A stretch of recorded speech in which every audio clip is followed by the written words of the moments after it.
అధికార పార్టీ ఇప్పుడు అభ్యర్థులందరినీ మారుస్తుంది. అంటే అధికార పార్టీ అన్ని అభివృద్ధి పనులు చేస్తూ, అభివృద్ధి చేస్తాం, సంక్షేమ పథకాలు ప్రజలందరికీ అందుతున్నాయి. వై నాట్ 175 అనంత ధీమాగా ఉన్న అధికార పార్టీ ఈరోజు ఎందుకు అభ్యర్థులు మార్చాల్సి వస్తుంది? అంటే ఒకంత ఓటమి భయంతోనేనా?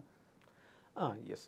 ఈ ప్రశ్న చాలామంది వస్తుంది. అంటే ఇప్పుడు 2019లో జగనన్న బొమ్మ చూసి ఓటేసినారు గదా! సబ్మిట్‌లో కూడా ఒకవేళ ఓడిపోతే ఇంటికెళ్ళటానికి మేము రెడీగా ఉన్నాం అని జగన్మోహన్ రెడ్డి అన్న.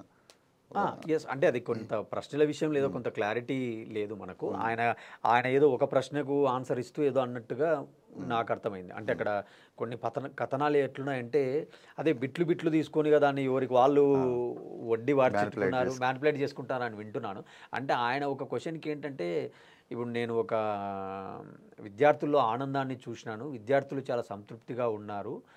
నాకు విద్యార్థులకు ఇంత మంచి చేసినాను అనే ఒక సంతృప్తి ఉంది కాబట్టి నా జన్మకు నా జీవితానికి ఇది చాలు, ఇంకా నేను ఎక్కడ ఉన్నా కూడా ఓకే అన్న కోణంలో ఆయన మాట్లాడినట్టుగా వాళ్ళు కథనాలు ఉన్నాయి.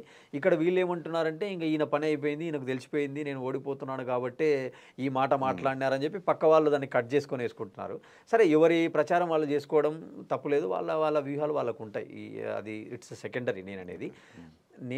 నేనేమంటానంటే ఈరోజు అదే మీరు ఇందాక అభ్యర్థులు మనకు సబ్జెక్ట్ డీవియేట్ అవుతుంది. అభ్యర్థులను ఎందుకు మారుస్తున్నారు అనే దానికి కూడా అదే సమ్మిట్లో క్లారిటీ ఇచ్చాడు. అంటే జగన్మోహన్ రెడ్డికి క్లారిటీ ఆఫ్ థాట్ ఒకటి ఉన్నట్టుగా మనం భావించాలి. అంటే ఇంత సంక్షేమము చేసినా, ఇన్ని లక్షల కోట్లు వాళ్ళ అకౌంట్లలో డబ్బులు వేసినా, అలాంటప్పుడు నన్ను చూసి ఓటేస్తారు కదా అనుకున్నప్పుడు ఆయన మార్చకూడదు. కానీ ఆయన మారుస్తున్నాడు అంటే అర్థం ఏంటి? అంటే సంక్షేమం ఒక్కటే డ్రైవింగ్ ఫోర్స్ కాదు. సో ఒక విజయానికి డ్రైవింగ్ ఫోర్స్ చాలా ఉంటాయి. సో అవి ఏంటివి అంటే కింద స్థాయిలో ఎమ్మెల్యే పర్ఫార్మెన్స్ ఎట్లుంది, ఎమ్మెల్యే కోఆర్డినేషన్ ఎట్లుంది, ఎమ్మెల్యే కింద స్థాయిలో పార్టీ కార్యకర్తలను న్యాయం చేశాడా లేదా, సో ఎమ్మెల్యే పైన ఉండే వ్యతిరేకత ఏంటి. సో ఇవన్నీ అన్ని అంశాలను పరిధిలోకి తీసుకొని కొత్త ముఖాన్ని పెట్టడం వల్ల కింద స్థాయిలో ఉన్న అసంతృప్తి, వ్యతిరేకతను ఓవర్కమ్ చేయడానికి ఒక రాజకీయ వ్యూహంలో భాగంగా గెలుపు గుర్రాలని ఆయన సెలెక్ట్ చేసుకుంటున్నాడు. అది వాళ్ళ వ్యూహం. ఇటు సైడ్ టీడీపీ వ్యూహం ఏంటి? ఖచ్చితంగా పొత్తులో పోవాలా, పవన్ కళ్యాణ్ గారికి ఉన్న 7%, 8% ఓటు మనకే కన్సాలిడేట్ కావాలా. వీళ్ళు ఏమంటున్నారు? దమ్ముంటే ఒంటరిగా పోటీ చేయంటారు. వీళ్ళు మస్తుగా అంటారు దమ్ముంటే ఒంటరిగా పోటీ చేయని. అది వాళ్ళ ఇష్టం. వీళ్ళు కూడా మస్తుగా అంటారు చేతగాక అభ్యర్థులను మారుస్తున్నారు అని. సో అది ఎవరి వ్యూహం వాళ్ళది. ఆ రోజు ఇక్కడ కేసీఆర్ గారు అభ్యర్థులను మార్చలే. ఫస్ట్ రేవంత్ రెడ్డి ఏమన్నారు? బిగినింగ్లో ఒక న్యూస్ వచ్చింది మీకు, తెలంగాణలో ఒక 6 నెలల ముందు ఒక వార్త వచ్చింది, చాలామందిని మార్చబోతున్నాడు కేసీఆర్ అని. కానీ నిజంగా అనుకుంటే కేసీఆర్ గారు కాంగ్రెస్ ట్రాప్లో పడ్డారు. ఎందుకు ఈ మాట అనాల్సి వస్తుందంటే ఇక్కడ కాంగ్రెస్ 6 గ్యారెంటీలు ముందే ప్రకటించింది. దానికి అనుగుణంగా ఈయన కొంత పేర్లు మార్చి ప్రకటించాడు, వాళ్ళ ట్రాప్లో అన్నాడు. మీరు 40 మందిని 50 మందిని మారుస్తే కనుక మార్చాల్సింది మిమ్మల్ని కాదు ప్రభుత్వాన్ని అని చెప్పి కాంగ్రెస్ ముందే మాట్లాడింది. దానికి ఎక్కడ ప్రజలు అట్రాక్ట్ అవుతారని చెప్పి కేసీఆర్ ఏం చేసినాడు? అభ్యర్థులను మార్చలేదు. అంటే ఇక్కడ ఎవరి వ్యూహాలు వాళ్ళకు ఉంటాయి. ఈరోజు జగన్మోహన్ రెడ్డి తెలివిగా ఏం చేస్తున్నాడు ఇక్కడ అంటే ప్రజా వ్యతిరేకత ఉన్న వాళ్ళను నిర్మోహమాటంగా, అంటే వాళ్ళు వైసీపీలో ఎంత క్లోజు ఎంత సీనియారిటీ ఉన్న వాళ్ళను కూడా పక్కన పెడుతున్నాడు. అంటే ఆయన ఒకటే ప్రధాన అజెండాగా రాజకీయం చేస్తున్నాడు. అంటే గెలుపు గుర్రాలే నాకు ముఖ్యం, నేను సంక్షేమం చేసినానా, నేను డీబీటీలు వేసినానా, నేను లెక్కలు వేసినానా పక్కన పెడుతున్నాడు. అంటే ఆయన ఒకటే ప్రధాన అజెండాగా రాజకీయం చేస్తున్నాడు.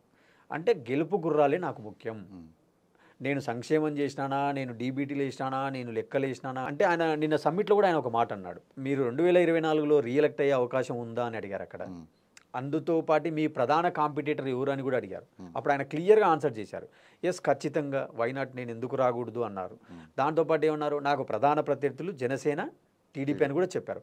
అంటే ఖచ్చితంగా ఆయనకు తెలిసిపోయింది, అంటే పోటీ మనకు టఫ్ ఉంది, సో ఖచ్చితంగా మనం చేసే అన్ని ప్రయత్నాలు మనం చేయాలా అనేది ఆ వ్యూహంలో భాగంగానే చేస్తున్నట్టుగా నేను అనుకుంటున్నాను. అంతే తప్ప అభ్యర్థులను మార్చితే తప్పేంటి? ఏ పార్టీ ఆ పార్టీ. ఇప్పుడు ఈరోజు ఎవరైనా గెలుపు గుర్రానికే టికెట్ ఇవ్వాలనుకుంటారు. ఇప్పుడు నీ పైన వ్యతిరేకత వచ్చింది, నీ కుటుంబ సభ్యులపైన అవినీతి ఆరోపణలు వచ్చినాయి, నువ్వు కార్యకర్తలకు సరిగా న్యాయం చేయాలని కింద గ్రౌండ్ రిపోర్ట్స్ ఉన్నప్పుడు నేను మారిస్తే తప్పేంటి అంటాను నేను. ఇప్పుడు నందికొట్కూరు ఎమ్మెల్యే గారు మా కర్నూలు జిల్లా గురించి మాట్లాడితే ఆయన ఒక మాట అన్నారు, నాకు కూడా గతంలో ఒక అభ్యర్థిని మార్చే కదా టికెట్ ఇచ్చింది, ఈరోజు నన్ను మార్చి ఇంకొకరికి టికెట్ ఇస్తే తప్పేంటి అన్నారు. కానీ ఈరోజు అదే వ్యక్తి టీడీపీలోకి కూడా పోవచ్చు అనేటువంటి వార్తలు కూడా వినపడుతున్నాయి. అంటే రాజకీయాలలో ఒక పాలిటిక్స్ ఈజ్ ఆల్వేస్ డైనమిక్, అంటే ఈక్వేషన్స్ రోజు రోజుకు మారుస్తుంటాయి. ఈరోజు ఎమ్మిగనూరులో ఒక అభ్యర్థికి టికెట్ ఇచ్చారు, ఆల్రెడీ, అంటే చెన్నకేశవరెడ్డి గారి కాదని. మళ్ళీ ఈరోజు బుట్టా రేణుక గారి పేరు వినపడుతుంది. అంటే ఈరోజు మళ్ళీ కర్నూలు జిల్లానే తీసుకుంటే గుమ్మనూరు జయరాం అని చెప్పి నీకు ఎమ్మెల్యే టికెట్ లేదు, ఎంపీ టికెట్ అని చెప్పారు. మళ్ళీ ఈరోజు ఆయనకి ఇవ్వచ్చేమో అనేటువంటి ఊహాగానాలు వినపడుతున్నాయి. ఇట్లా చాలా జిల్లాలలో వినపడుతున్నాయి. అంటే ఈయన ప్రకటించిన కొందరిలో మళ్ళీ మార్చచ్చు అనే పేర్లు కూడా ఉంటున్నాయి. ఈరోజు వాళ్ళకు సమన్వయకర్తలుగానే ప్రకటించాడు, బీఫామ్స్ ఏమి ఇవ్వలేదు. అంటే ఇది దీంట్లో ఇంకొక వ్యూహం కూడా ఉంటుంది. అంటే ఒక రాయి వేసి తెలుసుకుందాం, ఇప్పుడు అనౌన్స్ చేయడం వల్ల ఏమవుతుందంటే ఇప్పుడు మళ్ళీ గ్రౌండ్ లెవెల్ మళ్ళీ సర్వే చేసుకుంటారు. ఇతను పెట్టడం వల్ల ఇక్కడ మళ్ళీ ఖచ్చితంగా పాత వాళ్ళకి కొంచెం మెజారిటీ వస్తుందా. సో కనుక నేను ఏమంటే ఆయన యొక్క వ్యూహాలను అమలు చేసే భాగంలో ఆయన ఆట ఆయన ఆడుతున్నట్టుగా చూడాలి తప్ప ఇంకా అంటే మార్చాల్సింది ఆయనను కదా, ఎమ్మెల్యేలు మారుస్తే ఎట్లా, అవినీతి చేసింది ఆయన కదా, ఈయన కదా అంటే అವೆಲ್ಲ రాజకీయ ఆరోపణలుగానే చూడాలి తప్ప వాటికి పెద్ద ఇంపార్టెన్స్ ఉంటుందని నేను అనుకుంటున్నాను.